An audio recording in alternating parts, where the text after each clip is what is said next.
કોર્ટનો ચુકાદો આવ્યો છે, હું માન્ય ન્યાયાલયનો, માન્ય ન્યાયાધીશોનો આભાર માનું છું અને ઈશ્વરનો આભાર માનું છું કે આખરે સત્યની જીત થઈ છે. સત્યમેવ જયતે. સત્ય પરેશાન થઈ શકે છે પરંતુ પરાજિત નહીં. આ સાબિત થઈ ગયું છે.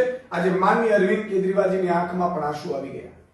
એ ધ્રુસકે લડી પડ્યા. એ જોઈને અમને પણ ખૂબ દુઃખ થયું અને આખા ભારત અને ગુજરાતની જનતા આજે મિત્રો એ ખુશીની શહેરમાં છે કે ભલે અરવિંદ કેજરીવાલજી, મનીષ સિસોદિયાજીને ખોટા કેસમાં, ફરજી કેસમાં થોડો સમય જેલ રહેવું પડ્યું છે, એમના ઉપર કાળો દાગ લાગ્યો છે, પરંતુ આજે માનનીય અદાલતે, માનનીય ન્યાયાધીશે એ દાગને ભૂંસી દીધો છે.